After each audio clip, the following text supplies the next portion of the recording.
3D printed tablets. It should go without question that medicine plays a vital role in our lives.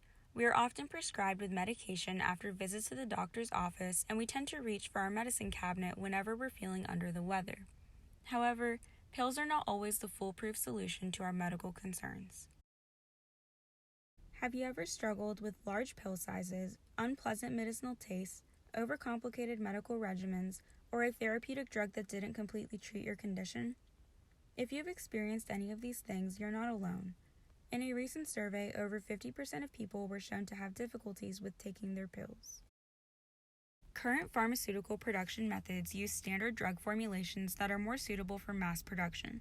So many challenges stand in the way of allowing a patient to receive a custom drug formulation. Furthermore, the costs of producing custom drugs are extremely high. This is where 3D printing comes in. 3D printing can be used to address many of these issues. 3D printing involves layer-by-layer deposition of materials to make a complex 3D structure. This material can be any kind of plastic or even medicine. Over the last few years, the field of pharmaceutical sciences has realized the potential of 3D printing technology, and therefore 3D printing is being increasingly utilized for patient-specific drug production. Along these lines, the first 3D printed prescription drug product in 2015, Spridam, was approved by the FDA for seizure treatment. Since then, many innovations and techniques have evolved with 3D printing technology. 3D printing is also used for making food, for example, pancakes. 3D printing allows you to generate pancakes with more precise shapes and custom design. Similarly, in 3D printing, you can also have multiple layers and specific shapes, with each layer and shape containing different materials. For 3D printed tablets, these different materials are medicinal components and drug therapeutics.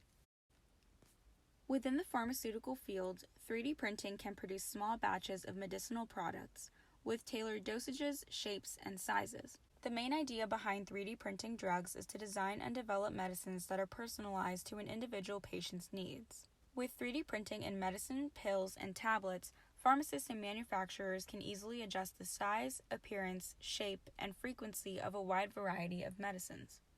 In short, the challenges that come with customizing a prescription drug through pharmaceutical industries are resolved with 3D printing technology. Furthermore, no longer do we need to wait to receive our customized prescription medication. With 3D printing, physicians can prescribe and create customized tablets right in their offices with their patients. A patient can receive the correct medication for their condition in a convenient and timely manner.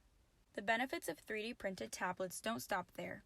With the utilization of 3D printing technology, a patient prescribed with different medications no longer needs to experience the burden of a complicated drug regimen. The burden of consuming multiple pills or tablets can be eliminated with 3D printing's ability to combine several drugs into one compound. There are 3 primary methods used in 3D printing drugs. Today, I will go over 2 of the most popular methods: fused deposition modeling and selective laser sintering. Another popular 3D printing technology is fused deposition modeling, or FDM. Fused deposition modeling, or FDM, is a layer additive manufacturing process that uses production guide materials to produce prototypes and end-use tablets. FDM is known to accurately produce feature details and has an excellent strength-to-weight ratio. The FDM process begins by slicing 3D CAD data into layers. The data is then transferred to a machine which constructs the pill layer by layer upon a build platform. Thin thread-like spools of pharmaceutical filaments are used to create each cross-section of the drug. Similar to a hot glue gun, uncoiled material is slowly extruded through dual-heated nozzles. The extrusion nozzles precisely lay down pharmaceutical ingredients upon the preceding layers. The extrusion nozzle continues to move in a horizontal XY plane while the build platform moves down, building the medication layer by layer.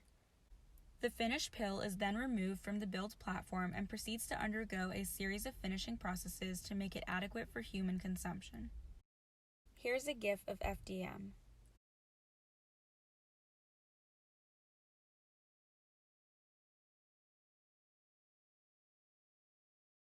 "3D printing utilizes a similar layering system to create tablets. One of the most commonly used 3D printed technologies is selective laser sintering. Once the medicinal materials are loaded in the supply container and digital instructions are programmed, the laser unit directs a high-powered beam to the reflective mirror. From there, a galvanomotor system directs the beam to the powder's surface. Each layer of part geometry is then sintered into a heated bed of pharmaceutical material.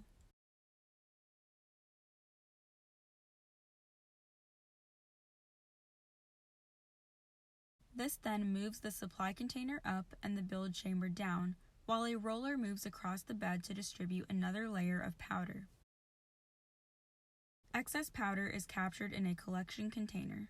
This process repeats layer by layer until the tablet is completed. Here is a GIF of selective laser sintering.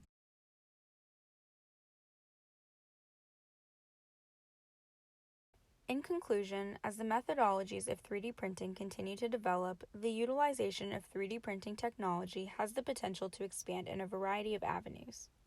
For example, 3D printing technology facilitated the creation of the polypill, which is a combination of diabetic medication into one tablet.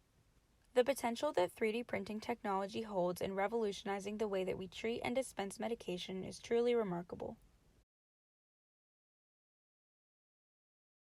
Special thank you to Dr. Julian Nguyen of the Therapeutics Biomaterials Laboratory and to the UNC Eshelman School of Pharmacy.